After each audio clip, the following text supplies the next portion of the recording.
नमस्कार मंडळी, मी मोहित गिरी, तुमचं पुन्हा एकदा स्वागत आहे आपल्या करंजाचा कोली या यूट्यूब चॅनलवरती। तर मंडळी, आज व्हिडिओ जरा वेगळी होणार आहे, कारण आज नावपाड्यामध्ये करंजा नावपाड्यामध्ये ग्रामसभा आहे। तर ती कशाबद्दल ग्रामसभा आहे, काय सभेमध्ये होणार आहे, ते सर्व तुम्हाला या व्हिडिओमध्ये बघायला भेटणार आहे। तर ही जी सभा आहे ती कशाबद्दल आहे, तर जो करंजा रेवस ब्रिज होत आहे, पूल होत आहे, समुद्रमार्ग, तर त्या पुलामध्ये जी काही नावपाड्याच्या लोकांना नुकसान होणार आहे, म्हणजे हा जो पूल आहे तो नावपाड्यामधून चाललेला आहे। नावपाड्या जेट्टीच्या म्हणजे नावपाड्या जेट्टीच्या बाजूशी चाललेला आहे पूर्ण हा जो समुद्रमार्ग पूल चाललेला आहे तो। तर त्या जागेमध्ये ज्यांच्या कोणत्या कालवंडी, ज्या कोणतं धंदा होतं, दारं वगैरे होती, तर त्यांना नुकसान भरपाई मिळालेली पाहिजे, त्याबद्दल ही आज ग्रामसभा आहे। तर त्याच ग्रामसभेला मी आलो आहे आता नावपाड्यामध्ये। माझ्या पाठी बघताय हनुमान मंदिर नावपाड्यातला। तर हनुमान मंदिरामध्ये आज ग्रामसभा आहे, तर तीच तुम्हाला आज मी सभा दाखवणार आहे। चला, व्हिडिओ शेवटपर्यंत बघत राहा। व्हिडिओ आवडली तर व्हिडिओला नक्की लाईक करा। चला, समोर बघताय नावपाड्यातला, करंजा नावपाड्यातला हनुमान मंदिर, जो सर्वात मोठा हनुमान मंदिर आपल्या नावपाड्यामध्ये आहे। त्याच हनुमान मंदिरामध्ये आज ग्रामसभा आहे। तर चला जाऊया।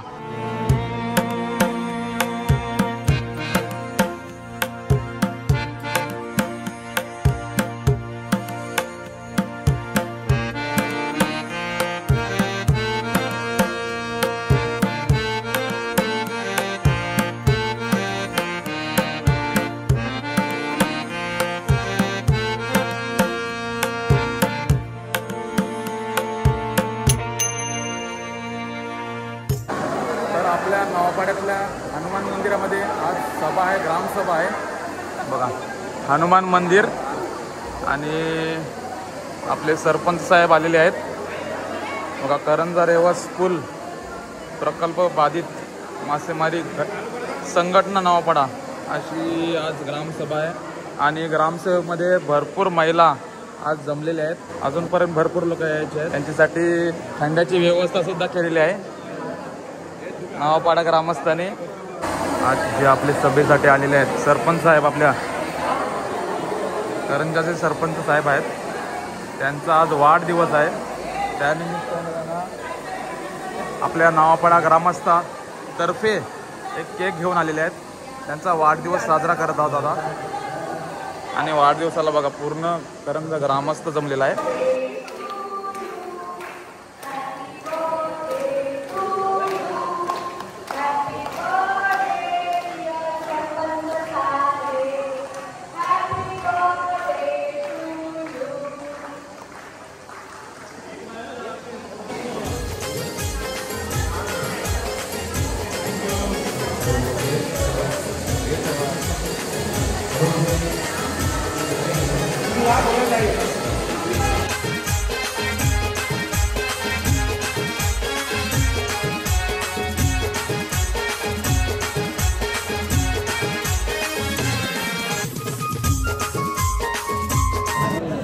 तर मंडळी, या सभेमध्ये फक्त महिला आणि बापाई वर्ग नाही, तर यंग पिढी सुद्धा या सभेमध्ये सामील झालेली आहे।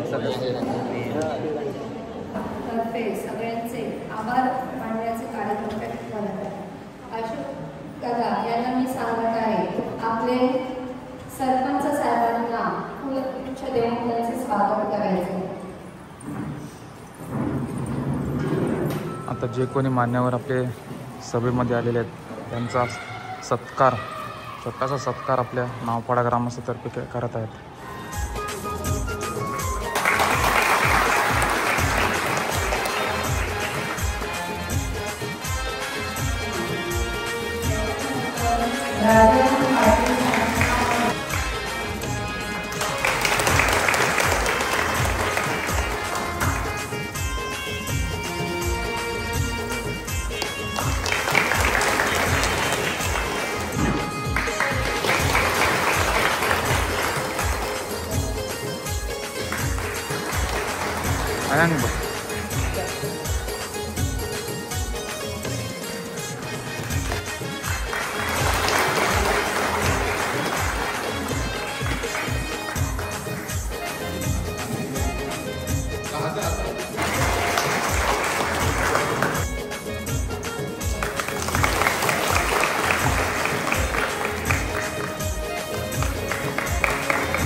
विचार आपल्या समोर मांडावे.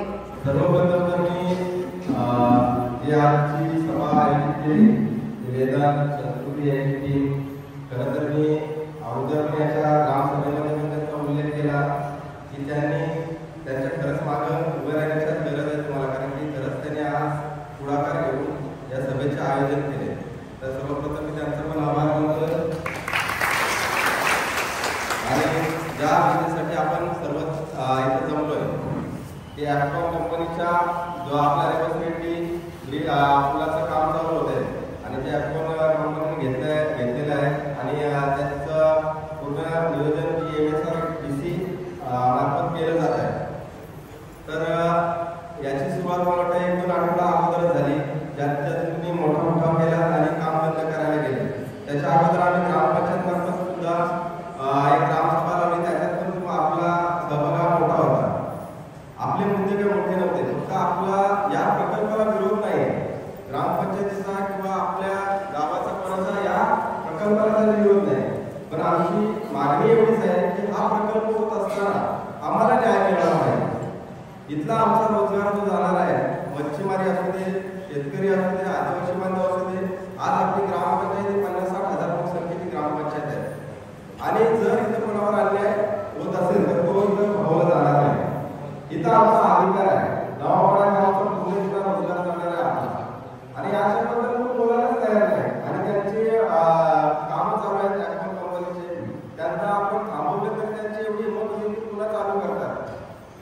तर ते आपण ग्रामसभेमध्ये मोठा ठराव घेऊन तो कलेक्टर साहेबांपर्यंत पोहोचवला, त्याची दाद घेऊन आज बऱ्यापैकी त्यांचं काम आपण बंद केलंय. कुठंतरी आज आपल्याला त्याचा विचार करावाच लागेल की जर हे काम सुरू आहे करायचं झालं तर आपल्या या मागण्या त्यांना पूर्ण कराव्याच लागतील. आणि आपण ज्या स्पेसिफिक मागण्या त्याच्या पुढे मागल्या त्या म्हणजे आपल्या मासेमारी जे करतात बांधव त्यांना योग्य तो मोबदला मिळालाच पाहिजे. दुसरा, ज्या शेतकऱ्यांच्या आपल्या जमिनी या प्लेससाठी संपादित केल्या जाणार आहेत त्यांना योग्य मोबदला मिळाला पाहिजे. हा जो प्रोजेक्ट चालू होणार आहे त्याच्यात जो रोजगार निर्मिती होईल कोणतीही असू दे, तर ती रोजगार निर्मिती ही ग्रामपंचायत जागेच्या ज्या अखत्यारीत आहेत, जेवढे नागरिक आहेत त्यांच्या मार्फतच केली जाईल. संपादित आपल्या जागा केल्या तुम्हाला त्याची ओळख नसेल, कारण की सिडको आज सगळ्यात या साईडला आली नाही, परंतु मुलेगण तेलीपाडा काला बालीपर्यंत गेले तर बऱ्याचशा शेतकऱ्यांच्या जागा सिडकोने अधिग्रहित केल्या. परंतु जो आपला प्रमुख जो हे गावठाणाचा प्रश्न आहे तो अजून त्यांनी सोडवला नाही. तर गावठाणा संदर्भात अतिशय उत्तम काम करणारे एकमेव म्हणजे व्यक्तिमत्व म्हणजे राजाराम पाटील साहेब, त्यांनी आपण बालीतला एक प्रस्ताव वाढीव गावठाणासाठी बनवला. त्याचप्रमाणे प्रत्येक गावाचा आपण बनवायचा प्रयत्न चालू आहे आमचा, की जेणेकरून आज तुम्हाला वाटत असेल आमच्याकडे सिडको म्हणजे आम्हाला याचा काही प्रॉब्लेम होणार नाही, परंतु जशी येणार तुमच्या साईडला पण सिडको येणार आणि जे आपले गावठाण हद्दी आहे त्या मर्यादित आहे. आज आपण पण बाहेर घर बांधली, पुढं पाटील तिकडं पण सिडको कारवाई करायला मागे पुढं बघणार नाही. तर त्या संदर्भात पण आमच्या गावठाणा संदर्भात चालू आहे. तरी पुन्हा एकदा राजाराम पाटील आले, त्यांचं पण मी मनपूर्वक आभार मानतो. आणि तुम्ही जी एकजुटीने आहात असेच शेवटपर्यंत आपल्याला एकजुटी, जोपर्यंत आपल्याला न्याय मिळत नाही तोपर्यंत फक्त नवापाडाच नाही, कासवलापाडा, कोंढरी जेवढे विभाग आहेत त्याने सर्व आज एकत्र येण्याची गरज आहे. सर्वांना जर तिथे यांचे प्रतिनिधी आले असतील तर ज्याप्रमाणे नवापाडाने जो लढा सुरू केला, ग्रामपंचायतीने जो लढा सुरू केला, त्याला सर्वांनी तुम्ही साथ दिली पाहिजे, तरच आपल्याला न्याय मिळेल. आणि आज आपण खात्रीशीर सांगू शकतो की 100% आपल्याला न्याय मिळणार आहे. जर हा लढा आपण असा सुरू केला तर 100% न्याय मिळणार आहे. एवढे बोलून माझे 2 शब्द संबोधन. जय हिंद.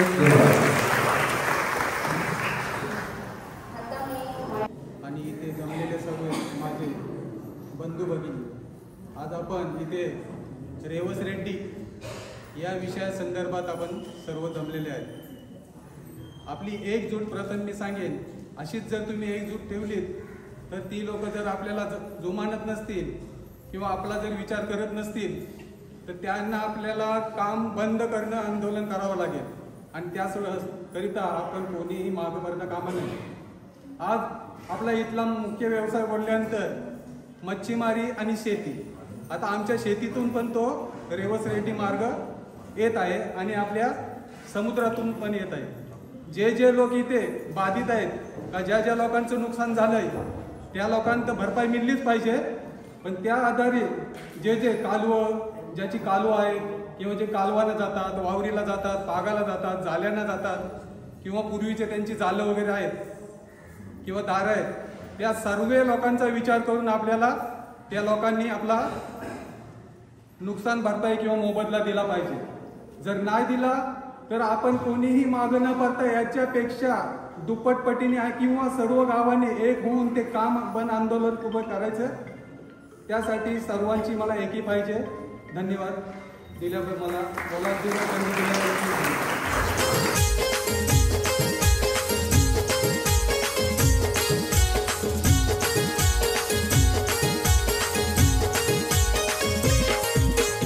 आजची आपली ही ग्रामसभा आहे आणि या ग्रामसभेला सन्माननीय सरपंच म्हात्रे साहेब उपस्थित आहेत.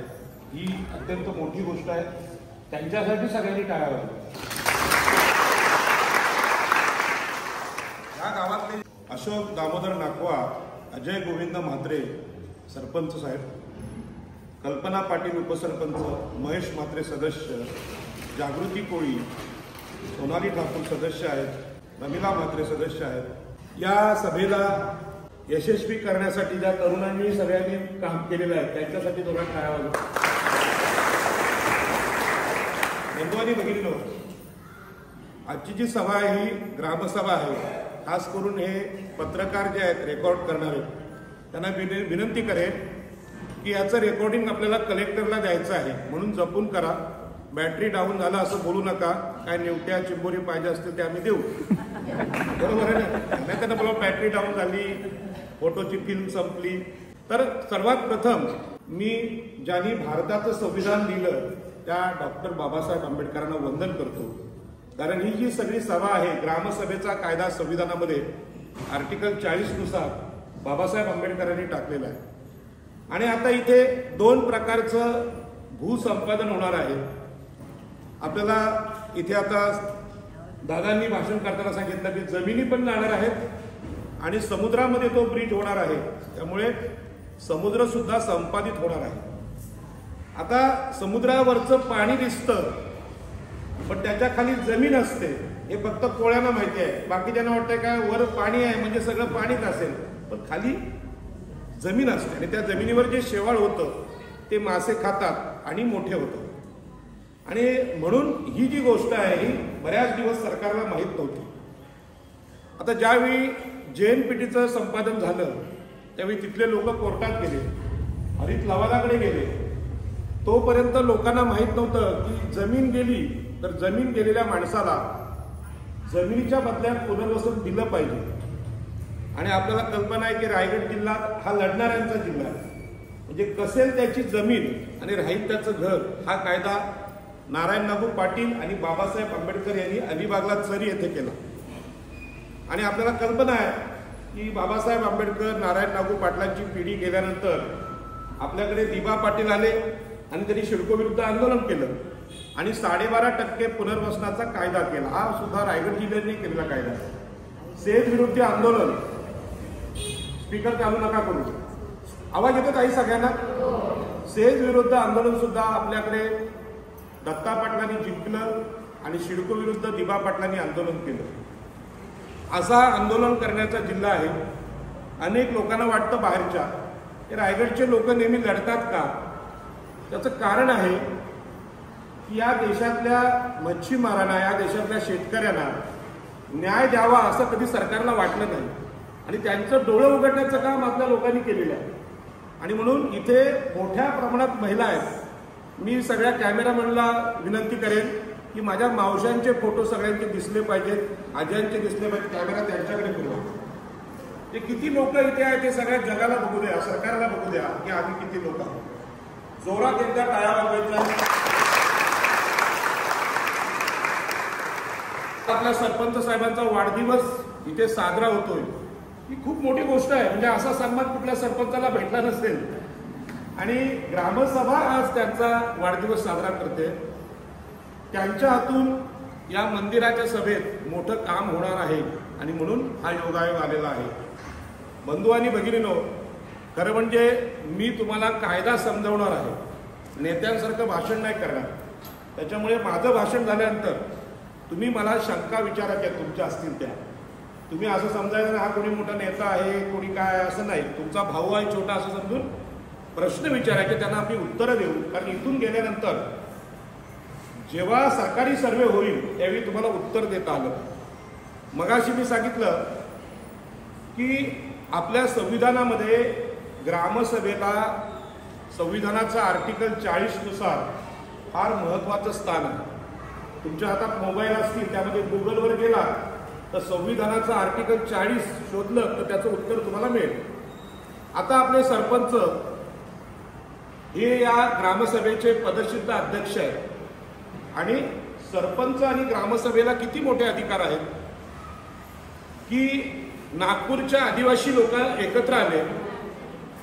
आता गडबड नाही करायची, सह्या करा, नंतर केलं तरी चालतील, पण ही सभा नीट ऐकून घ्या, नंतर केलं तरी चालतील. लोक यायचे आणि आदिवासींना बाहेर काढायचे. तेव्हा त्या आदिवासींनी सांगितलं की जंगल आम्ही सांभाळलं, त्यांच्यावर आमची उपजीविका होते आणि म्हणून जंगलांवर आमचा अधिकार आहे. हे कोणी सांगितलं? तिथल्या आदिवासींनी सांगितलं. आणि ग्रामसभेत ठराव घेतला. तो ठराव लोकसभेला मान्य करावा लागला. म्हणजे ग्रामसभेला किती ताकद आहे. त्या आदिवासींनी घोषणा दिली की लोकसभा से ग्रामसभा बडी. काय घोषणा दिली? लोकसभेपेक्षा ग्रामसभा मोठी आहे.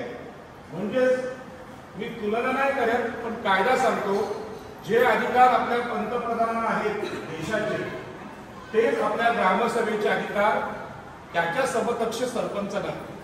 हा जो प्रकार इथे घडलेला आहे, हा जो ब्रिज होतोय, त्यांनी सरपंचांना न विचारून खरं म्हणजे गुन्हा केलेले, चूक केलेली. ग्रामसभेच्या ठरावाशिवाय कुठलंही काम सुरूच करता येत नाही. आणि म्हणून कायद्याची जी पुस्तकं आहे, भूसंपादन कायदा 2013, आमची वकील ताई आहे, काय नाव ताई तुझं? उभी राहा. म्हणजे प्रत्येक महिलेनं वकिलीची परीक्षा देणं गरजेचं आहे प्रत्येकाने, कारण का कायदा हा माहीत असला पाहिजे. आता पहिल्या त्याच्यामध्ये मी सांगतो की आपण आई एकविरेला मानतो, पण आपण आई एकविरेला मानतो म्हणजे फक्त एकविरे जातो, नाचतो, काय पालखी वगैरे घेऊन जातो. पण एकविरा आई ही किती मोठी आहे तर एकविरा आईला मानणारे लोक लग्नामध्ये हुंडा घेत नाही. आज तुम्ही पाहिलं असेल तिकडे वैष्णवी ताईला जाळलं, म्हणजे 51 तोळे सोनं दिलं, फॉर्च्युनर गाडी दिली, 7.5 किलो चांदी दिली, आणखी 2 कोटी मागितले तरी जाळलं. पण आमच्या कोळीवाड्यामध्ये हुंड्यासाठी कुठल्या बाईला, कुठल्या बहिणीला जाळलं जातं का? नाही. म्हणून एकविरा आईला मानण्याची जी संस्कृती आहे ही संस्कृती खूप मोठी आहे. एकविरा आईसाठी सगळ्यांनी नंतर घोषणा द्यायच्यात, पण आता जोरात टाळ्या वाजवा. सांगायचं कारण असं आहे की आता जो प्रकल्प आपल्याकडे आलेला आहे त्या प्रकल्पाविरुद्ध लढण्यासाठी महिला मोठ्या संख्येने आहेत. बाकीच्या कुठल्या राज्यात, कुठल्या जिल्ह्यात गेलात तर महिला एवढ्या सभेला नसतात.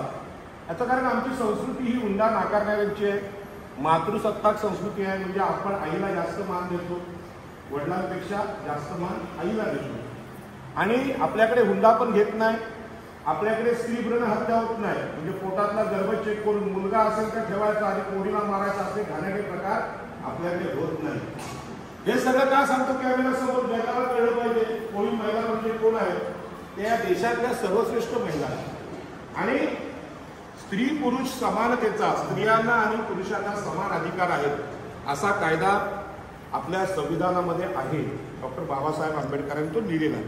हे सांगतो याचं कारण असं आहे की एखादा प्रकल्प आला की सभा ही पुरुषांची होते. पुरुष सांगतात तुम्हाला काय करायचं गावकीत येऊन, जे काय ते पुरुष करतील. परंतु जर समान अधिकार दोघांना असेल तर महिला आणि पुरुष दोघे असले पाहिजे. दादा इथे बोलले की जमिनी पण आमच्या जाणार आहे.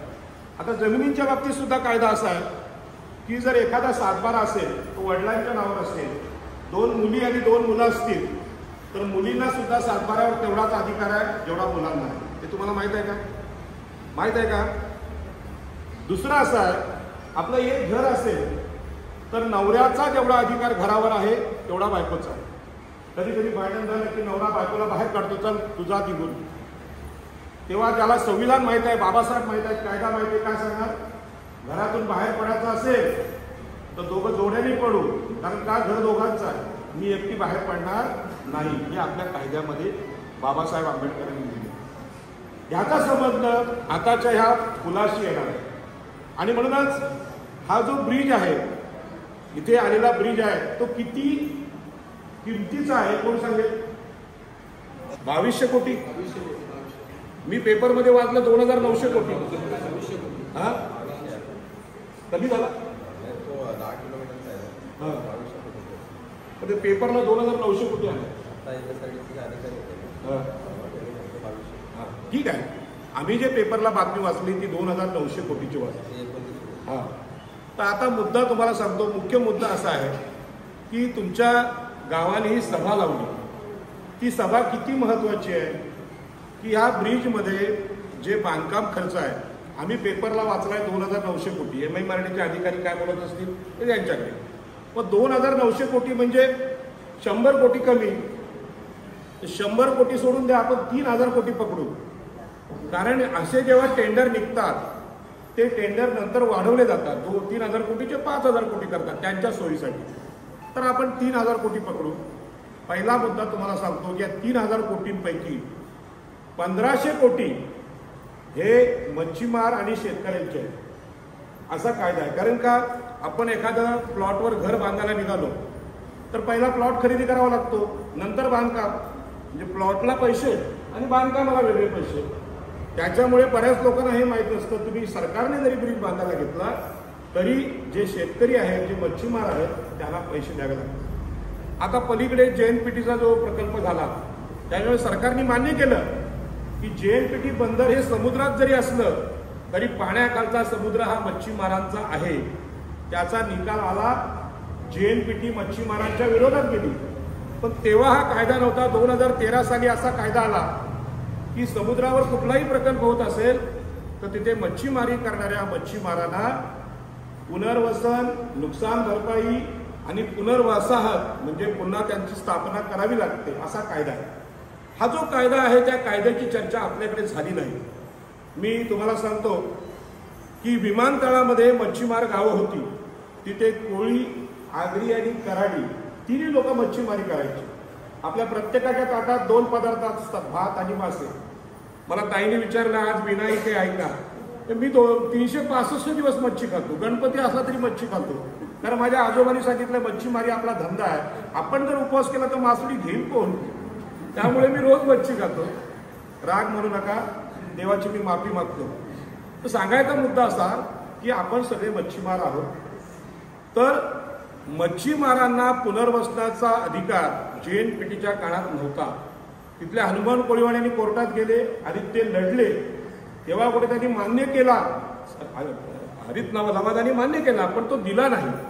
पण आता 2013 साली जो कायदा झाला त्यामुळे मच्छीमारांचा अधिकार मान्य झालेला आहे. बरेच लोक सरकारी अधिकारी सांगतात, आपल्याला फसवतात की जमिनीबद्दल 12.5% देऊ, समुद्राचं काय, समुद्र सरकारचं आहे. तर हे त्यांना ठासून सांगायचं की 2013चा कायदा आहे, त्या कायद्याने मच्छीमारांचा अधिकार मान्य केलेला आहे. आणि मी तुम्हाला विनंती करेन, तुमच्या घरामध्ये रामायण, महाभारत, भगवद्गीता हे सगळे ग्रंथ असतील, पण आणखी एक ग्रंथ घ्यायचा आहे, ते म्हणजे भारताचं संविधान. आणि दुसरा ग्रंथ घ्यायचा आहे भूसंपादन कायदा 2013. आणि प्रत्येक मावशीला या कायद्याचं पुस्तक देण्याची जबाबदारी वकील झालेल्या ताईची आहे. त्यांच्याकडून 200 रुपये घे, एक बोंबलाचे पैसे एकूण तिच्याकडून घेऊ नका, पुस्तक घ्यायचं त्याच्या बदल्यात. पण ते पुस्तक तुमच्याकडे असलं पाहिजे, कारण हे सरकारचे अधिकारी आपल्याला फसवतात. आता याच्यामध्ये सगळ्यात महत्वाचे अधिकारी आहेत ते ग्रामसभेचे, म्हणजे सरपंचांचे. हे सरपंच एवढे चांगले आहेत की या सभेला उपस्थित राहिले, कारण सरपंच एवढा वेळ देत नाही. ते सांगतात की तुमची सभा तुम्ही करा, मला वेळ नाही. आता त्यांचा पण मोठा उद्योगधंदा आहे, त्यांना मी विचारलं. आणि जसं तुमचं भलं होणार आहे तशी ही ग्रामसभा सरपंचाचं पण भलं करणार आहे, त्यासाठी जोरात टाळ्या वाजवा.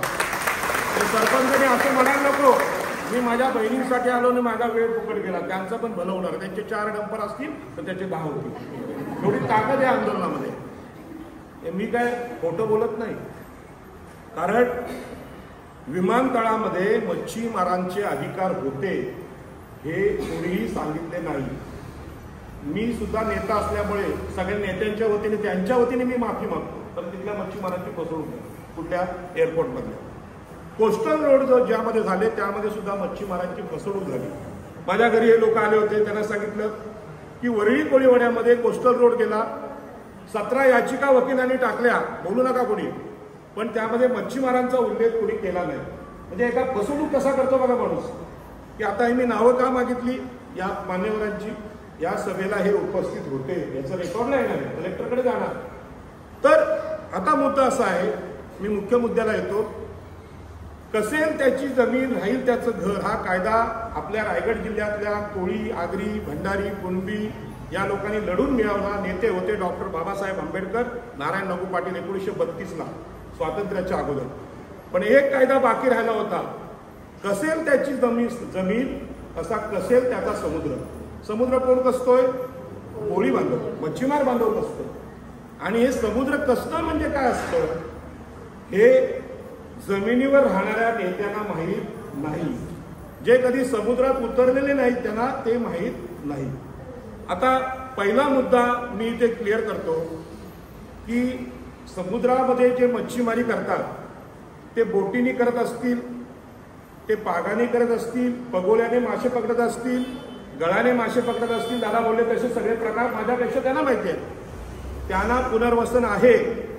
पण ह्या मावशा समुद्रात जात नाहीत. समुद्रातली आणलेली मासली विकतात. मग समुद्रातली मासेमारी बंद झाली तर त्याचा फटका कोणाला बसणार आहे? मावशाला. म्हणजे विकायला मासेच नसतील, मग त्यांचा पण व्यवसाय जाणार आहे. म्हणून पुनर्वसनाचा अधिकार मच्छीमार पुरुषांना जेवढा आहे त्यातला अर्धा अधिकार हा महिलांना आहे. यासाठी जोरात टाळ्या वाजवा. तुम्ही म्हणाल साहेब सभा लावली तुम्ही, महिला सगळ्या आल्या, सगळ्या काय पुरुषांना भेटणार असेल तर आम्ही कशाला इथे आलो? तर तसं नाही. यामध्ये मच्छीमार महिलांना जास्त पुनर्वसन. आता हे पुनर्वसन समजावण्यासाठी मी उदाहरण देतो. परवा आमच्याकडे ताई होती, त्या ताईला मी विचारलं सरासरी दिवसाला किती मच्छी विकून फायदा होतो. तिने सांगितलं कधी 1000 रुपये होतो, कधी 1500. मी 1500 रुपये सोडून 1000 रुपये मान्य केलं दिवसा. ते पकडले तर महिन्याचे किती झाले? संकष्टी विकष्टी मध्ये नका, किती झाले? 30,000. कारण एक संकष्टीला मच्छी खाणारा एक आहे, 30,000 झाले ना. मग 30,000 झाले महिन्याचे. वर्षाचे किती झाले? किती झाले वर्षाचे? फटाफट बोला. 3,60,000. 4 वर्षाचे किती झाले? पटकन बोलायचं. माझ्या आईला फक्त 20 पर्यंत अंक यायचे, पण तिने मला मास्टर केला शिकवलं. किती? 13,80,000. जसं मगाशी मी बोललो 29,000 कोटींचा प्रकल्प आहे, बरोबर आहे. पण तो आपण 3 लाख कोटींचा पकडला. तसंच आता किती झाले? 13,80,000. 13,80,000चं आपण 15 लाख पकडू, राऊंड फिगर, बरोबर आहे. तर 15 लाख रुपये 4 वर्षाची नुकसान भरपाई. आता जो ब्रिज सुरू होईल त्यानंतर 4 वर्ष इथे मासेमारीवर परिणाम होणार. म्हणून आपण कायदा काय सांगतो? 4 पट मोबदला. मग 15 लाख रुपये एका महिलेला मिळाले पाहिजेत असं या ग्रामसभेचं म्हणणं आहे, बरोबर आहे. हा तुमचं करा सगळ्यांनी आणि ते दाखवा. हा पहिला ठराव आहे. काय बघा, 15 लाख रुपये भेटले पाहिजे हा आपला पहिला ठराव आहे एका महिलेला. आता महिला किती आहे त्याचा हिशोब करा आणि 3,000 कोटीमध्ये दवाखान्यामध्ये किती येते त्याचा हिशोब करा. आता हे बोलतो मी गंमत नाही, कायद्याने बोलतो. आणि ही जबाबदारी कोणाची आहे? ताईची आहे. ही ताईच्या दिवसाला 1000 रुपयाची मच्छी विकते, त्याचे पुरावे लागतात. म्हणजे मच्छी विकण्याची पावती लागते, कोर्टाला सिद्ध करावं लागतं. आपण खोटं हवे बोलत नाही. आणि हे पैसे मागण्यासाठी कुठल्याही नेत्याकडे जायचं नाही. आपल्यात सगळ्यात मोठे नेते आहेत आपले सरपंच साहेब. यांचा ठराव जर असेल तर तुम्हाला कोणाकडे जायची गरज नाही. कारण ग्रामसभेचा हा अधिकार आहे. आता हे झालं नुकसान भरपाईचं. तुम्ही या पुलामुळे बाधित होता. शब्द काय? बाधित होणं. बाधा पोचणं तुम्हाला माहित आहे ना, अर्थ कळतो ना. एखाद्याने चुकीचं अन्न खाल्लं की विषबाधा होते, ते तुम्हाला माहित आहे. कुचलेली मासली खाली काय काय होतं, तुम्हाला उलट्या बिलट्या होतात. तसंच बाधा होणं. जो प्रकल्प बाधित आहे त्याला सरकार एक दाखला देतो. तो दाखला आपल्याकडे जसं असेल, समजा या ताईकडे हा दाखला असेल आणि हिला 2 मुलं असतील, तर त्या 2 मुलांना सरकारी नोकरी लागू शकते. कारण आता काय ती नोकरीला लागू शकत नाही, पण त्यांना नोकरी लागू शकते. ती नोकरी सिडकोमध्ये लागू शकते, JNPT मध्ये लागू शकते, ONGC मध्ये लागू शकते. हा नोकऱ्यांचा अधिकार सुद्धा 2013च्या कायद्यामध्ये आहे. आता तुम्हाला गंमत सांगतो, जे MMRD आहे किंवा सरकार आहे ते काय करतं की तुम्ही 2013चा कायदा मागू नका, 22.5% मागा. 22.5% मध्ये सगळ्यांची फसवणूक झालेली आहे. म्हणून आपण काय बोलायचं, आम्हाला 2013चाच कायदा पाहिजे. हे जे सरकारी दाखले आहेत ते अत्यंत महत्वाचे आहेत. आता मच्छीमारी कमी कमी होत चालले. एक मुलगा बोटीवर गेला तर एक मुलग्याला सरकारी नोकरी लागली पाहिजे. इथे महानगरपालिका होईल, पनवेल आणि उरण किंवा नवी मुंबई, इथे आपल्याला त्या नोकऱ्या मिळू शकतात. आता ही गोष्ट तुम्हाला माहिती पाहिजे. आणखी एक ह्याच्यामध्ये आहे की पुनर्वसन. आता हा ब्रिज झाल्यानंतर आपल्याला कल्पना, इथं मोठं मार्केट झालेलं आहे ऑलरेडी. कुठलं इथं मार्केटचं नाव काय? करंजा. पण त्यामध्ये किरकोळ मासे विकतात ज्या महिला, त्यांना आणखी मोठं मार्केट मिळू शकतं कायद्याने. सरपंचांनाही माहीत असलं पाहिजे, कारण हे मार्केट या चांदे ग्रामपंचायतमध्येच होईल. ते मार्केट सुद्धा तुम्हाला मिळू शकतं. प्रत्येक महिलेला बसायला जागा तिथे मिळू शकते नवीन कायद्याने. हे झालं महिलांचं. आता महिलांना तुमचा अधिकार कळला, पण यामध्ये पुरावे द्यायला लागतील. तुम्ही मच्छी विकता त्याचा पुरावा, फोटो, कुठे मच्छी विकता, कसं विकता, असंच कोणी फुकट काही देत नाही. आणि ती मावशी 80 वर्षाची असली तरी तिला सुद्धा ते 15 लाख आहे. आता करत नसते, पण पूर्वी तिने आयुष्य दिले त्यासाठी, मग त्या तिला सुद्धा हे आहे. पण हे सगळं अचानक येणार नाही, त्यासाठी संघर्ष करावा लागेल. ही आजची ग्रामसभा आहे ना, अशा कमीत कमी 10 ग्रामसभा घ्यायला लागतील. तेव्हा ते आपली ताकद बघतील, तेव्हा ते म्हणतील की नाही सरपंच साहेब, हा ब्रिज करण्यापूर्वी आम्हाला कायद्याने जावं लागेल. आता कायदा काय आहे की ही ग्रामसभा आजची झाली की आपलं पत्र जाईल, सरपंचांचं पत्र जाईल कलेक्टरला. कायदा असा आहे की ब्रिज बांधण्याच्या अगोदर इथल्या मच्छीमारांवर काय परिणाम होईल याचा सर्वे जिल्हाधिकाऱ्यांनी करायचा असतो. त्याला म्हणतात सोशल इम्पॅक्ट सर्वे. तो जर सर्वे केला नाही तर ब्रिज बांधता येणार नाही. आता जर तुम्ही विरोध करायला गेलात तर पोलीस तुम्हाला अरेस्ट करू शकतात, कारण तुमचा विरोध कायद्याने नसेल. पण कायद्याने विरोध कसा करायचा? पहिला कलेक्टरला पत्र द्यायचं, तहसीलदारांना द्यायचं आणि पोलिसांना द्यायचं. मी या तरुणांचं अभिनंदन करेन.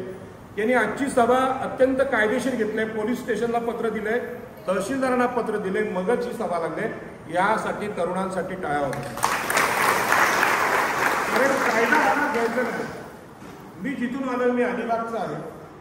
मी आग्राव कोळीवाडा जिथे आहे तिथे बाजूला चिंचोटी गाव आहे. तिथल्या कोळ्यांनी कोळसा प्रकल्पाविरुद्ध जेव्हा आंदोलन केलं तेव्हा प्रचंड मारहाण पोलिसांनी केली होती आपल्या लोकांवर. त्यानंतर मी एक आंदोलन केलं त्या वेल्सकन कंपनी विरुद्ध. लोकनेते दत्ता पाटील होते, न्यायमूर्ती कोळसे पाटील होते आणि मी होतो.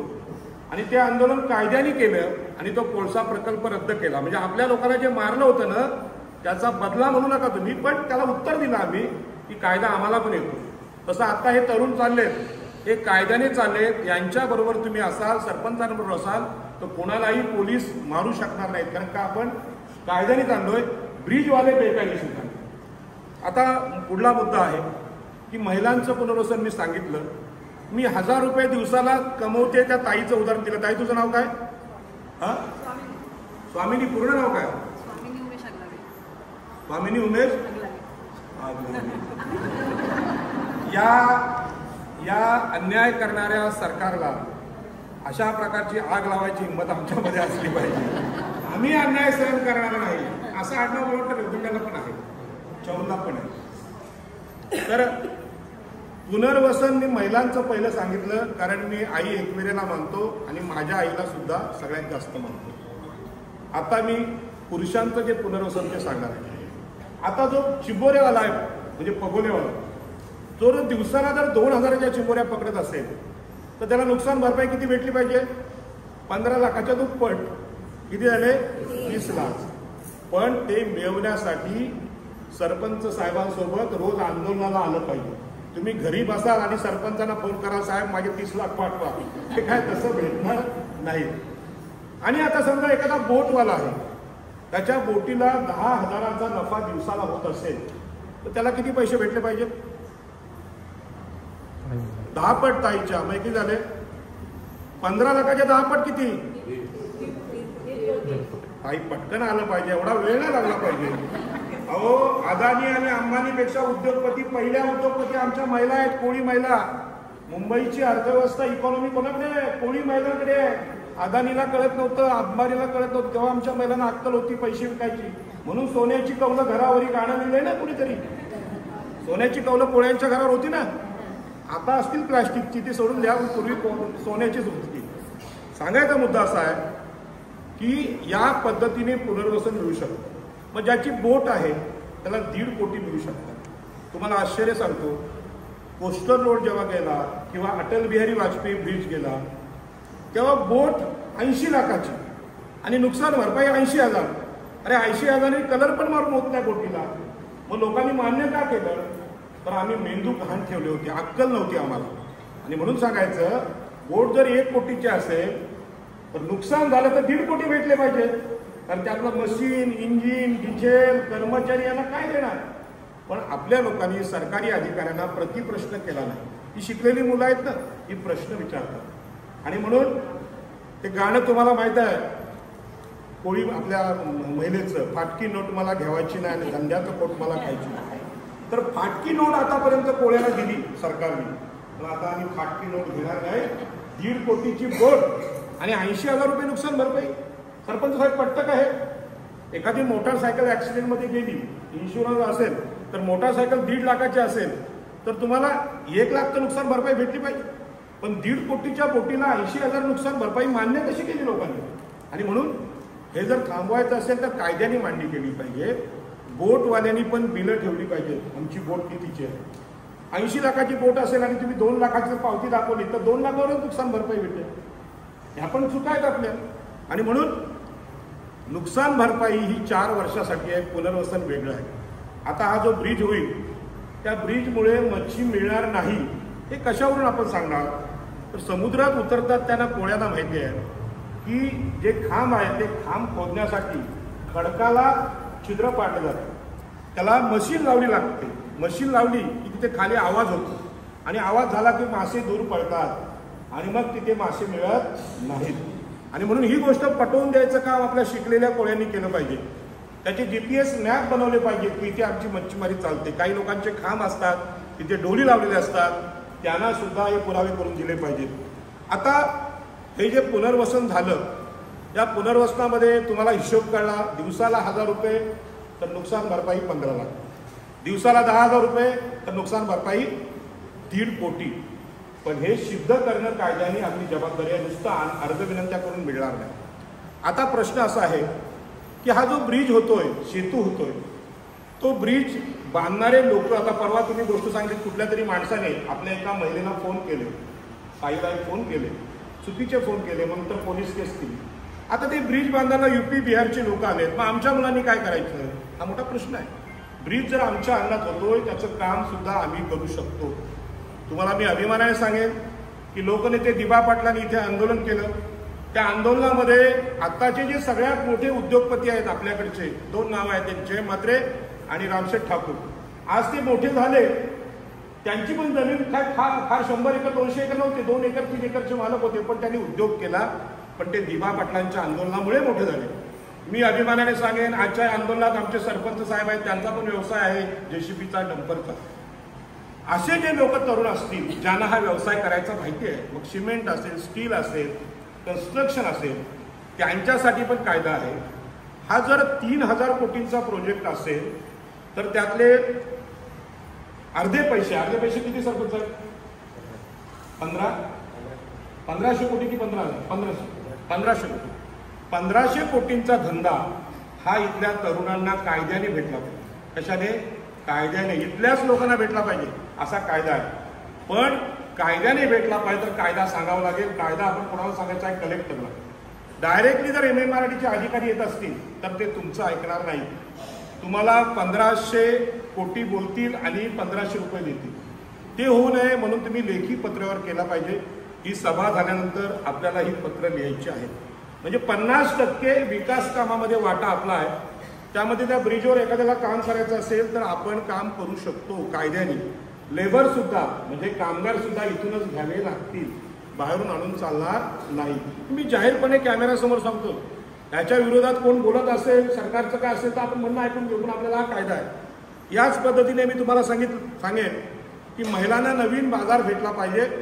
तसंच जर इथे ब्रिज झाल्यानंतर गाळ भरत असेल किंवा बोटी लागत नसतील असं तुमच्या लक्षात आलं तर नवीन जेट्टी तुम्हाला बांधून मिळू शकते. ह्याच खर्चातून नवीन जेट्टी मिळवण्याचा अधिकार 2013च्या कायद्यात आहे. आणि जर मच्छीमारी इथे होत नसेल, तुम्हाला 5 नॉटिकलच्या पलीकडे मच्छीमारी मला जावं लागत असेल तर नवीन बोटी देण्याचा सुद्धा कायदा याच्यामध्ये आहे. त्या आधुनिक बोटी, त्यासाठी कर्ज काढायची गरज नाही, सरकारने त्या दिल्या पाहिजेत. पण हे सगळं करण्यासाठी आंदोलन उभं करावं लागेल. कायदा न्यायालयात आहे पण जागृती नसेल तर हे तुम्हाला आंदोलन हे अधिकार मिळणार नाही. लोकनेते दिबा पाटलांवर खूप लोक असा आरोप करतात की दिबा पाटील साहेबांनी वकील असताना फक्त कोर्टात का नाही लढले, रस्त्यावरचं आंदोलन का केलं? तर दिबा पाटलांनी रस्त्यावरचं आंदोलन केल्यामुळे ज्या मावशींनी दिबा पाटलांचा चेहरा पण पाहिला नव्हता तिला पण 12.5% भेटले. आता अनेक मावश्या ह्या गावात असतील, त्या घरात बसल्या असतील TV बघत किंवा पूजा करत असतील, पण या सभेमुळे त्यांना पण अधिकार मिळणार आहेत. ही गोष्ट त्यांना जाऊन तुम्ही सांगा. आज तुम्ही आला नाहीत पण इथे या, कारण हा न्याय जमिनीवरच होणार आहे, तो कायद्याने होणार आहे. याच पद्धतीने नवीन बाजार, नवीन बोटी, नवीन जेटी हे आपल्याला मिळणार आहे. आता ही सभा या ब्रिजसाठी असली तरी ब्रिजचा फायदा ज्या लोकांना होणार. आता अटल बिहारी वाजपेयी ब्रिज झाला, त्या ब्रिजवरून तुमच्यापैकी किती लोक गेलीत? किती महिला मुंबईला गेल्यात ब्रिजवरून? हात उंच करा, उंच करा. बघा, फार कमी महिला, जास्त नाही गेल्या, जास्त नाही गेल्या. पण त्या ब्रिजवरून पुण्याचे लोक जातात, सातारचे जातात, सांगलीचे जातात, सगळ्यात जास्त ते लोक जातात. ब्रिजचा फायदा त्यांना होतो, आपल्याला कमी होतो. आम्ही मागणी पण केली होती, तरी 22,000 कोटींचा प्रकल्प झाला. जर ते लोक आपल्यासारखे लढले असते तर 11,000 कोटींचा फायदा आमचा झाला असता. पण तिथे आमचे लोक लढले नाही. म्हणून तुम्हाला हे सांगायचं आहे, आपल्याकडे विमानतळ होतं, किती लोक विमानात बसणार आहेत? फार कमी लोक बसणार आहेत आपल्या इथे. फायदा दुसऱ्यांना होतो. म्हणून या प्रकल्पासाठी काय झालं, आम्ही लढलं पाहिजे, आम्ही संघर्ष केला पाहिजे. दिबा पाटील साहेबांनी हा संघर्ष केला म्हणून महिलांना भावा इतकेच प्लॉट भेटले. भावाला 4 प्लॉट भेटले तर बहिणीला पण तेवढेच भेटले. पण हा जो कायदा आहे हा बहिणींनी समजून घेतला पाहिजे की पुरुषांना जेवढा अधिकार आहे तेवढाच महिलांना आहे. आता यामध्ये धोका पण आहे. जर हा ब्रिज इथे होतोय तर ब्रिजला जोडणारे रस्ते आपल्या इथूनच जाणार आहेत. ब्रिज झाल्यानंतर या जमिनीची किंमत नवापाड्याची वाढणार आहे. नवापाड्याची किंमत वाढल्यानंतर आपल्या घरांना सुद्धा धोका होऊ शकतो. कसा? मला काय या गावची माहिती नाही, सरपंच साहेबांना माहीत असेल की या गावाचं मूळ गावठाण फक्त 10% असतं. म्हणजे 25 ते 30 घरांचं मूळ गावठाण असतं. आता घरं झाली 200, 25 घरं, 225 घरं असतील तर 200 घरं आज सिडकोच्या दृष्टीने अनधिकृत आहे. आणि म्हणून ते प्रत्येक घर मोजलं पाहिजे. त्या घराचा नकाशा कलेक्टरला सादर करून सरपंचांचा ठराव घेऊन त्या गावठाणाला जर मान्यता घेतली तर सिडकोपासून आम्ही घरं वाचवू शकतो, अन्यथा आमची घरं तुटू शकतात. आता ही गोष्ट दादा दुःखाची आहे. तुम्ही टाळ्या वाजवल्या ठीक आहे, पण दुःखाची गोष्ट आहे. ती वाचवण्यासाठी सुद्धा आपल्याला गावठाणाचा ठराव सरपंच साहेबच करून देतील. दिल्लीतला माणूस, विधानसभेतला माणूस देणार नाही. हे सरपंचांचं काम आहे, सरपंचाला हे अधिकार आहे. आणि सरपंचांचा ठराव सरकारकडे जाईल तेव्हा तुम्हाला ते द्यावं लागतं. पण यासाठी येत्या काळात तुम्हाला किमान 10 ग्रामसभा घ्याव्या लागतील. आता इथे मंदिरात काही AC नाही, सगळ्यांना गरम होते, मला पण गरम होतं. पण ह्याला त्रासाला पर्याय नाही. कारण का, हे गाव नवापाडा चंद्रसूर्य असेपर्यंत टिकवायचं असतील तर 2 आंदोलनं लागतील. पहिलं आंदोलन या पुलाच्या प्रकल्पाच्या विरोधात आणि आपल्या न्यायाने. सरपंच साहेब बोलले असतील की आमचा विरोध नाही. आमचा विरोध नाही आहे, पण आमचा विरोध बेकायदेशीर काम आहे. आमच्या गावात प्रकल्प होऊन आम्हाला न विचारता करत असाल तर विरोध असणार. आम्हाला विचारलं पाहिजे. हा आम्हाला दिलेला संविधानाने दिलेला अधिकार आहे. आम्ही काय सरकारच्या विरोधात नाही, विकासाच्या विरोधात नाही, पण आम्हाला हे अधिकार भेटले पाहिजे. दिबा पाटलांनी सगळ्यांसाठी जसं आंदोलन केलं तसं हे आंदोलन सगळ्यांसाठी असलं पाहिजे. या मंदिर ज्यांनी बांधलं त्यांना मी धन्यवाद देईन. ही उंच असल्यामुळे कमी गरम होतंय आणि बसायला खूप चांगली जागा आहे, पण ह्याच्या दुप्पट माणसं आली तर काय करायचं याचा विचार करून ठेवा. आणि असं आंदोलन केलं तर आपल्यावर पोलिसांची कारवाई होत नाही. रस्त्यावर जर मोर्चा काढला तर आपल्याला अरेस्ट होते. पण ही आंदोलन अशी करायची, कायद्याने करायची. आता मी हे जे सगळं सांगितलं हे कायद्याचं पुस्तक वाचून सांगितलं, कायद्यात आहे ते सांगितलं. आता मी असं म्हणणार नाही मी सांगितलं ते 100% बरोबर आहे. काही चुकीचं पण असू शकतं, काही लोकांना पटत पण नाही. मग खरं काय हे समजण्यासाठी तुम्ही प्रश्न विचारले पाहिजे आणि त्या प्रश्नांची उत्तरं मी द्यायला तयार आहे. पण आणखी एक 20 मिनिटं तुम्ही थांबा आणि तुमचे प्रश्न असतील ते विचारा. लागायचं काही कारण नाही, मी ते केलं. पण तुमचे शंका या सभेमध्ये विचारा, मान्यवरांनी विचारा तरी चालतील, तुम्ही विचारू शकता. सगळ्यांना धन्यवाद. एकदा घोषणा द्यायच्या आहेत माझ्या भाषण संपायच्या अगोदर. सगळ्यांना बोलायचं, जमीनवाले पण यामध्ये आहेत ना? महिलांचा, नवापडातल्या तरुणांचा. आता तुम्ही प्रश्न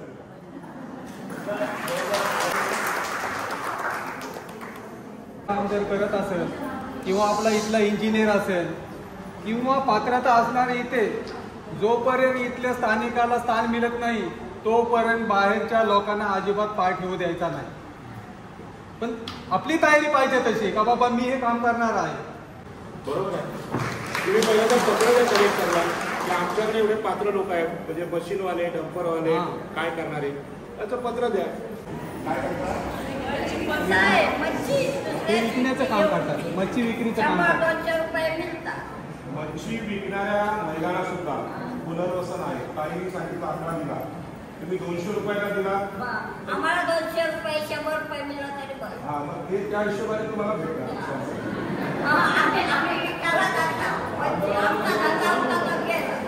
ठीक आहे. म्हणजे जसा जसा ज्याचा व्यवसाय आहे तसा तुम्हाला भेटायला पाहिजे.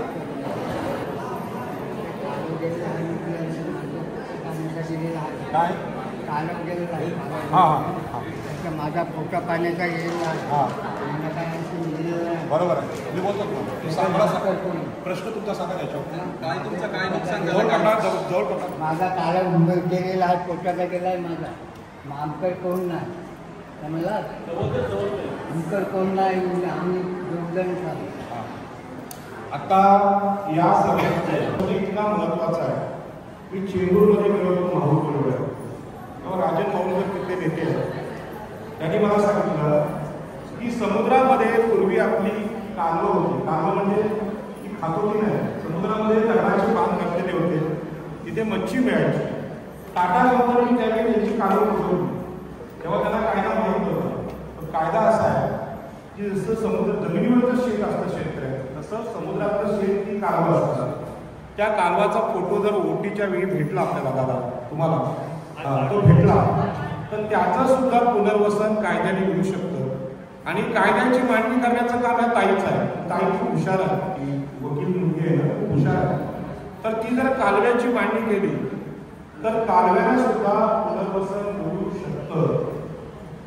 आणि तो ब्रिज जर तिथून बरोबर चालला असेल, पण 100% जी जमीन आहे ती मोजून घ्यायची.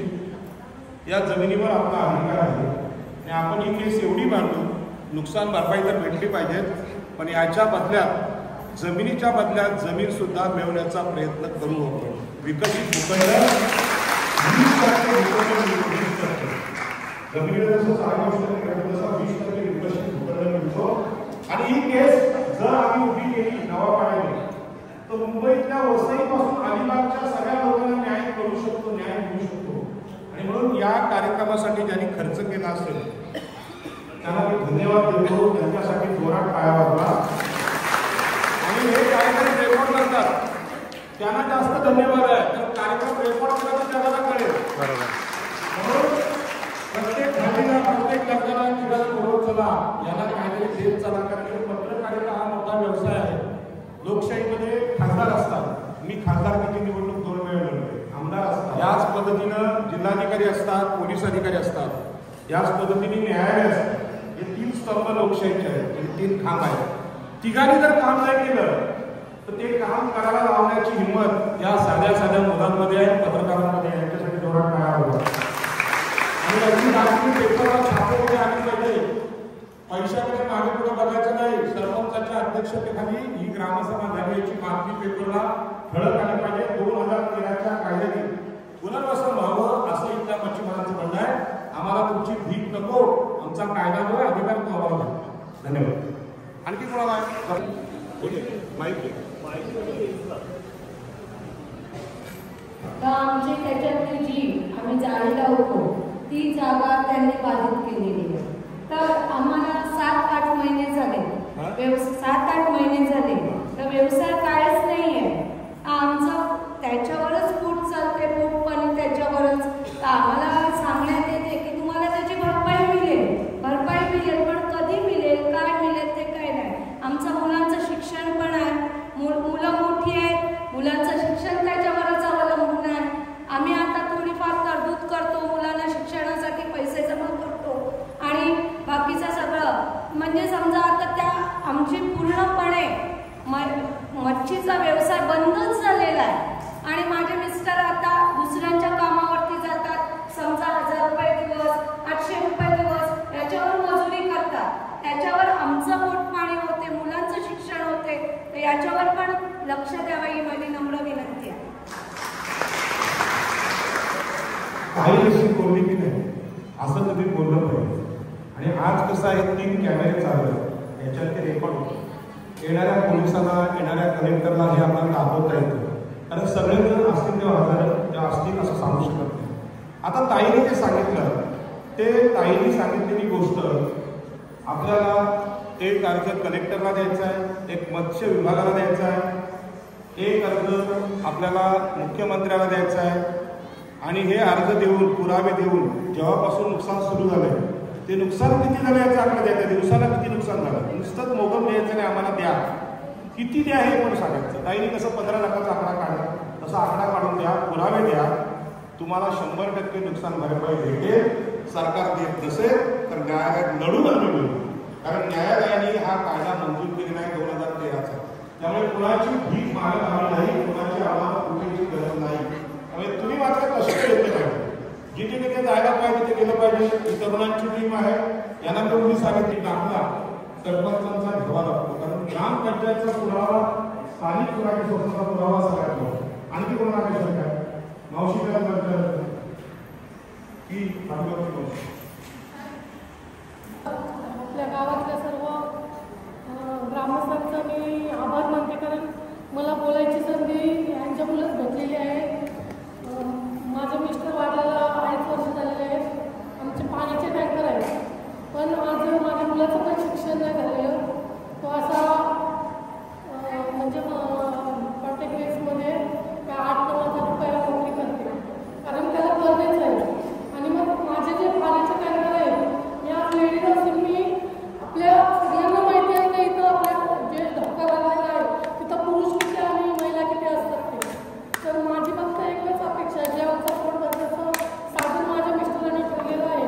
तर मी आता ते लेडीज असून मी त्या बोटीमध्ये 20 फुटाचा पाईप मी आत बोटीत जाऊन असं बरंच 2.5 वर्ष काम केलेलं आहे. लेडीजचं काम नाही, पण माझ्या पोटाच्यासाठी मला करायला लागलेलं आहे. तर माझी आता जेटी बांधते. आता माझं 3 महिने टँकर बंद आहे. मला आता 3-4 महिने झाले, मला काहीच हे नाही.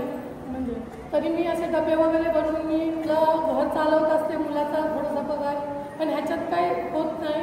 पण माझा टँकर आता लावणार होते आपल्या जेटीला. तर आपल्याच म्हणजे समाजातल्या माणसांनी 1400 रुपयाला एक टँकर म्हणजे पाण्याचा द्यायचा केला. आम्हाला ते हे जे आहेत लोक, साहेब लोक, ते 2000 रुपये देणार होते. तर 1400 रुपयाला काय आमचा हे होत नाही टँकरचा. आणि त्यामुळं आज म्हणजे मला काहीच हे नाही उत्पन्न की मी असंच काय बारीकसारी काम करत असते. आणि माझा टँकर तिथं लावण्यासाठी मी प्रयत्न पण केलेला आहे. बरेच लोकांना भेटलं तर तुम्ही पण त्याच्यावर लक्ष देऊन, माझंच असं नाही, जे कोणाचं काय असेल ते तुम्ही लक्ष देऊन याच्यात नोंद घ्यावी. ताईंनी अतिशय भारतासाठी कारण मला कोणाला काय वाटेल असं त्याला वाटतं, पण तिथे झाडच केलं ते तर पाण्याचे टँकर सुद्धा तिथे लावू शकतात. आणि मगाशी बोलताना माझं राहिलं की या प्रकल्पामध्ये कोणाकोणाला नुकसान भरपाई मिळते. फक्त मच्छी विकणाऱ्या महिलांना तर मिळतेच, मच्छीमारी करणाऱ्या मिळतेच, पण बर्फवाला असेल, बोट दुरुस्त करणारा असेल, अगदी तिथे वडापाव विकतो बंगला त्याला सुद्धा नुकसान भरपाई मिळणार आहे. त्यांनी न लाजता या सगळ्या तरुणांकडे आलं पाहिजे. आणखी कोणाला विचारायचं आहे? आणखी कोणाला विचारायचं आहे की टँकर जे आहे ना ते तुम्ही सिडकोला पण पत्र द्या आणि सरपंच साहेब त्याचे नेते आहेत. ऑलरेडी आपण तिसरी मागणी तीच केलेली आहे की जो माणूस स्थानिक इथला आहे त्याचा कोणताही धंदा असू दे, टँकरचा असू दे किंवा कोणताही असू दे, जो कोणताही काम निघेल तिथं, जर माझ्या ग्रामपंचायतीतला कुठलाही तरुण जो करणारा असेल आणि करणार असेल तर तो बाहेरच्याला दिला असेल ना तर तिथं आपला सर्वांचा विरोध राहील. इथं काम हा फक्त इथला स्थानिक माणूसच करतो.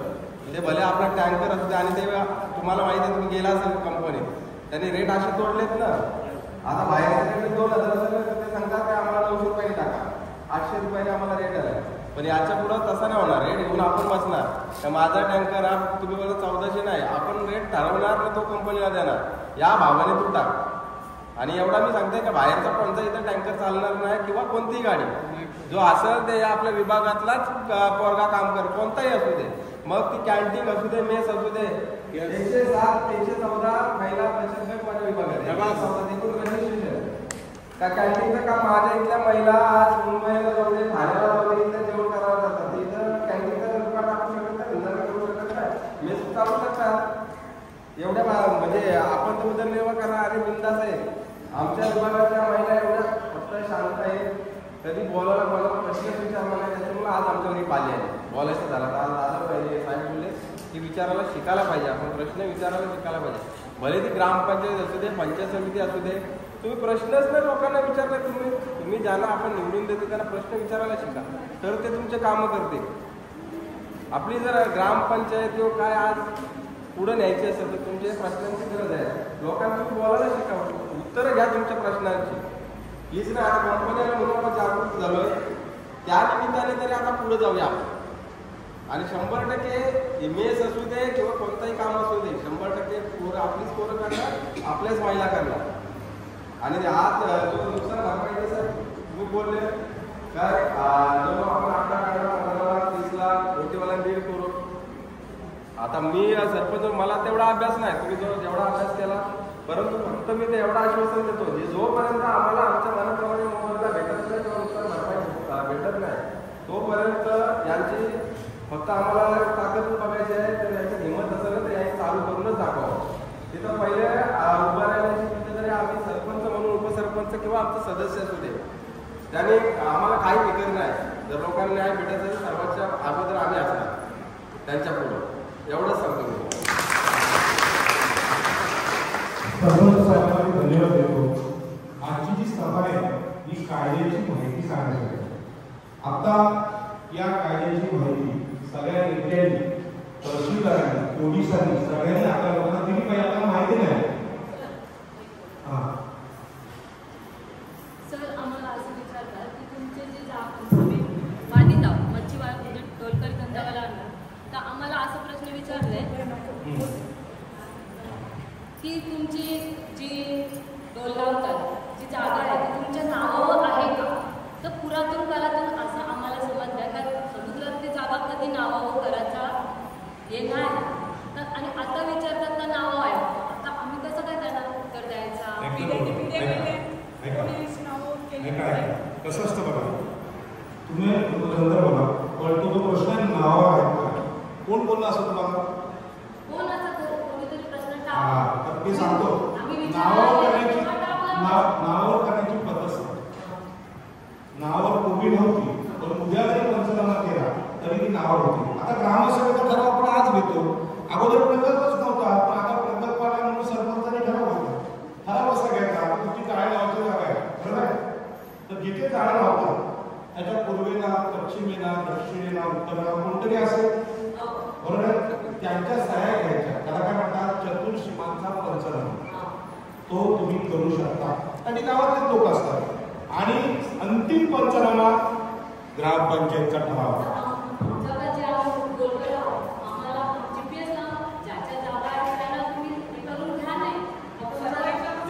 काही एक सांगतो, हा कायदेशीर संघर्ष आहे. तुम्हाला ते देणार नाही. तुम्हाला आता ह्या महिला पण का बघा, कधी कधी काय असतं, आता ह्या 4 महिला आहेत, 1 2 3 4, माहिती काढली तर त्यांचा पक्ष वेगवेगळा असतो. कधी कधी ते एकामेकीशी बोलत नाही, काय वाद असतो. पण आता ह्या न्यायासाठी चौघींना एकत्र यावं लागेल. एक शिवसेनेची असेल, एक भाजपची असेल, एक काँग्रेसची असेल, एक राष्ट्रवादीची असेल, पण गावासाठी सगळे पक्ष विसरायचे आणि एक व्हायचं. लक्षात. त्यामुळे तुम्हाला पंचनामा कसा करायचा मी सांगा. असं कुठला अधिकारी बोला ना पंचनामा आहे का, नावाला आहे का, आम्ही करून टाकतो. आता जर कायद्याने गेलात ना, गावातली 90% घरं शिडकोच्या दृष्टीने अनधिकृत आहेत, पण अधिकृत कशी करायची हा कायदा आपल्याला माहिती. आणि म्हणून मी ही सभा फक्त तुलासाठी घेतली, पण आपण गावकऱ्यांसाठी वेगळी सभा घेऊ आणि ते पण करू, काही शंका नाही.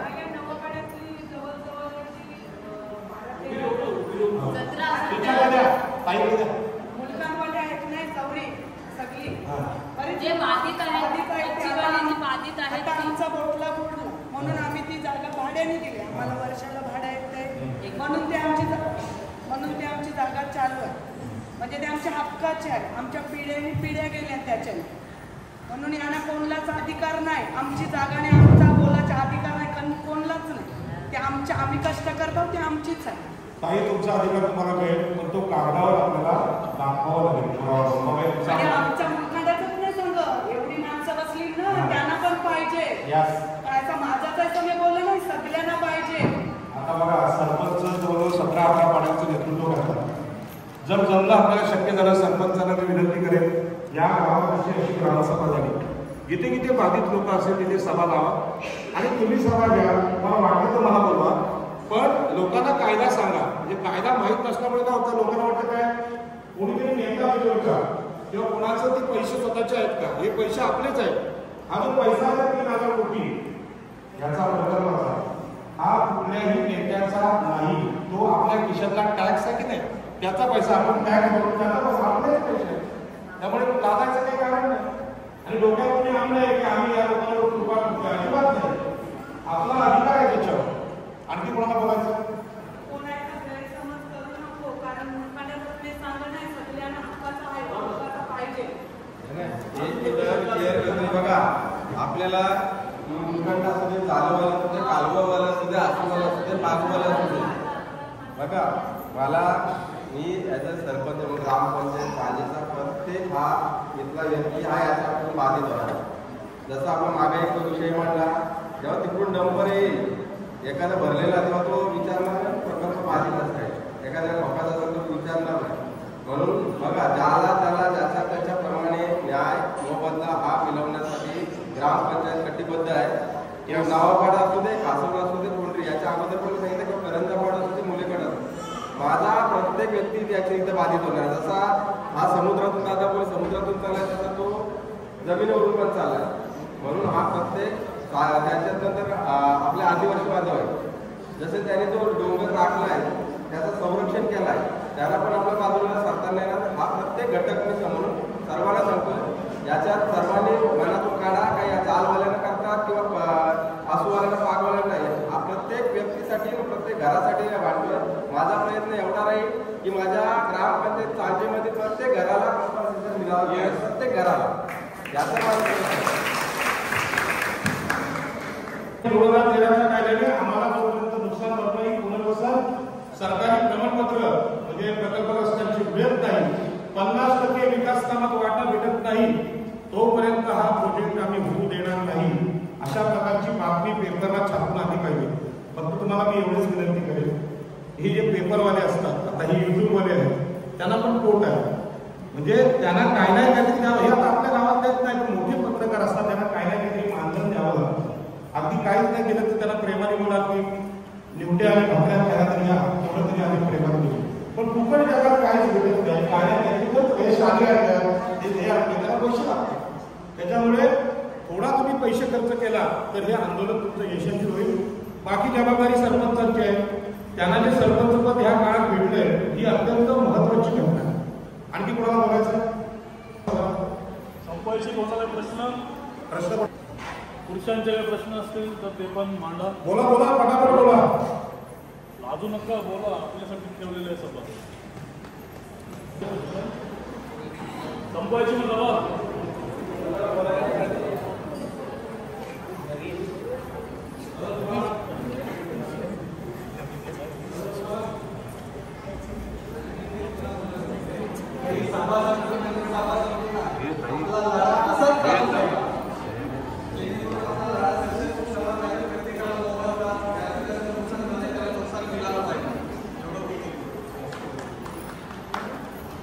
ते राजाराम उपस्थित राहिले आणि योग्य प्रकारे आपल्याला 2013चा काय कायदा आहे त्याच्यातल्या काय घटना आहेत त्या आपल्याला सविस्तर समजावून सांगितल्या आणि त्याने तुम्हाला सांगू इच्छितो की जो भाग घरचा आहे महिन्याने प्रत्येक महिन्याने सभा आयोजित केली. यात मोठी गोष्ट आहे तरी पण जोरात टाळ्या वाजवा. सर्वांना अभिनंदन करतोय.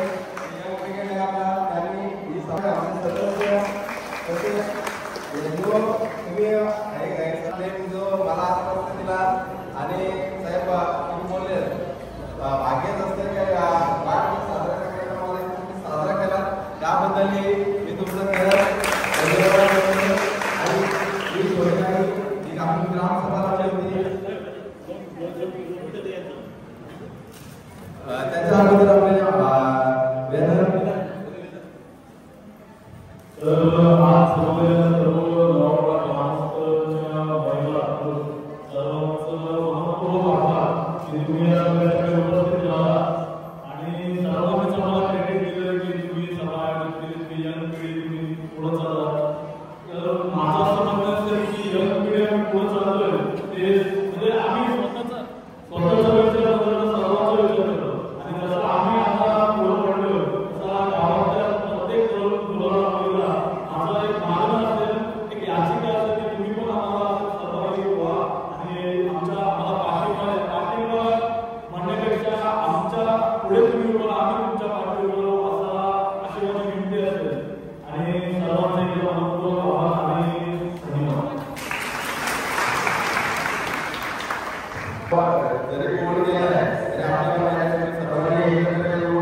मंडळी सभा समाप्त झाली आहे.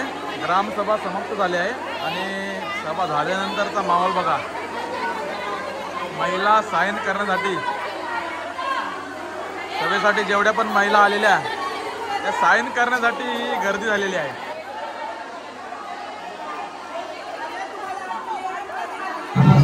तुम्ही मच्छी विकता बरोबर. तुम्ही मच्छी विकता, तुमचे मिस्टर असतील त्यांचा एक वेगळा व्यवसाय असेल. आता जी महिला मच्छी विकते तिच्याच नावाने तो चेक येणार, असं नाही पैसे येणार कोणा ह्याच्या थ्रू त्याच्या थ्रू, तो चेक येणार. मग त्यासाठी तुम्हाला तयारी करावी लागते. तुमचं बँकेत अकाउंट पाहिजे, तुमचा अर्ज नीट पाहिजे. तो अर्ज नीट करणं फार अवघड असतं. त्यासाठी यांची मदत लागेल तुम्हाला कायदेशीर. म्हणजे अडाणी महिला असेल 80 वर्षाची जरी असेल तिच्या नावाने तो अर्ज करावा लागेल.